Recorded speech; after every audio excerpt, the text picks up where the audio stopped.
All right, Dad, you're up. Every single time. You know how many interviews have these I've done, and at no point does he film what he's supposed to. Film. I'm doing an interview. We're in the Plaza Maya de Madrid. All right, that's not. All right, I'm here with my cousin Matthew. Hello. In the Plaza Mayor de Madrid. All right, very good. So, Matthew, the sound isn't very good, so I'm going to bring the camera a little closer, put it on a wide angle. What are you doing? Don't worry about that. Okay.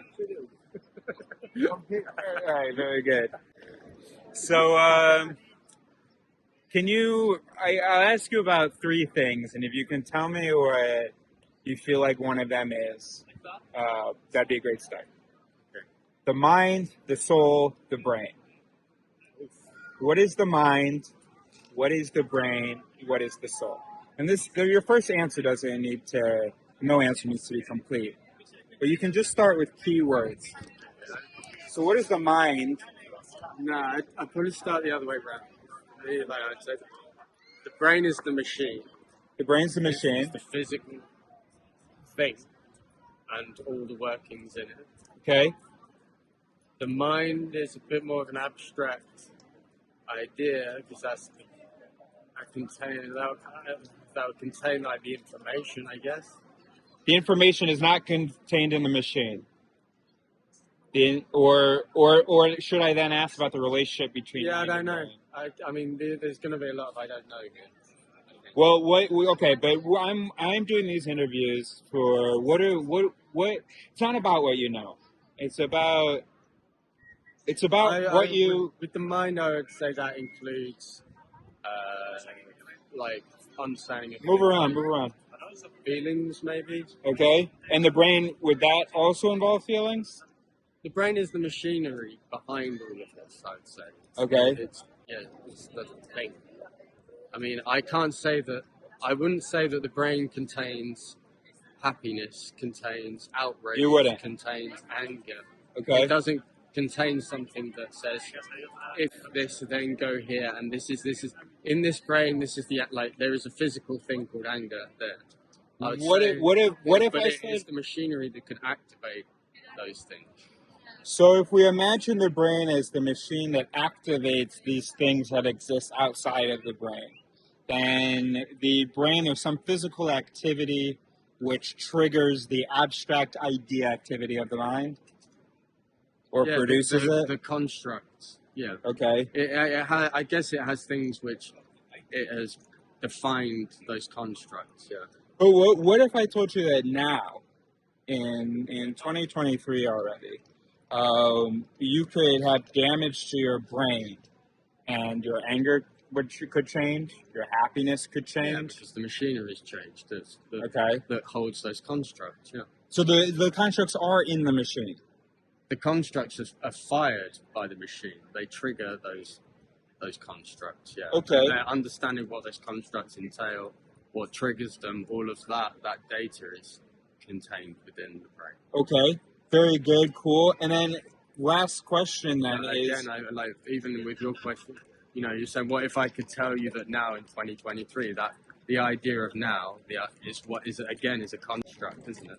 The idea of 2023, again, is a construct. Yeah. That all of that data is contained within the brain. Yeah. Within the brain, okay. Yeah. And then how would you say the soul, the word soul relates to the words mind and brain?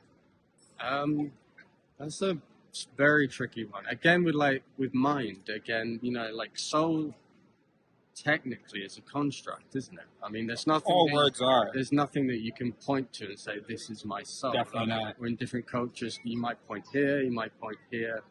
Okay, then let me ask you this: what about the self? Where would you point for the self? I mean, to an extent, I think there's semantics involved in mind, self, and soul. I think absolutely. There's probably these could be three things that could possibly be the same thing.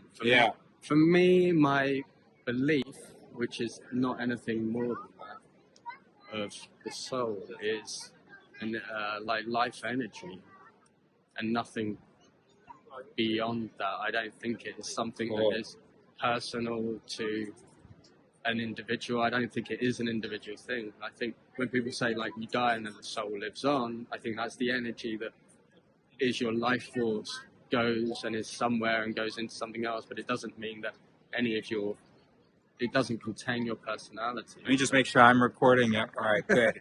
I don't want to miss. All right, good. Yeah, but that's my interpretation. I know like other people can have other interpretations. Could your interpretation be true or false and someone else's be more false or more true? Why would I care? I don't know. That's a whole other question. So, do you care about what the brain is? No. Do you care about what the mind is? I'm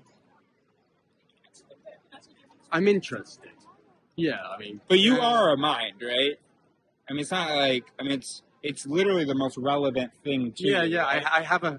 I have my own thoughts and feelings and reactions. So understanding how those thoughts, feelings function both biologically and psychologically, how could that not be of interest? Because I'm terrible at biology and it's beyond my comprehension, so I don't bother. But with the way the mind works and things that I can have an effect on and I can have some basic understanding is something that interests me. And the idea of a soul is because I think that, that's an age-old thing that is innate in humans. I think that you know what, Matthew? I want to cut you off because I want to continue this with mics. Okay. I want to hear more with mics. I want hear more of what you're saying. Also hear better with the technology. Not literally now, but in the editing process. And then I also want to think about it. And also the last thing is that actually in our next conversation about this, what I'd like to do is try to present a few things that I've learned about the mind that don't require like an understanding of biology, but that are counterintuitive and that don't match sort of how we see the self. And I'd love to video that conversation and see how that. Okay. All right, cool. Thanks so much. All right, that's it for you guys. You've lost your own. My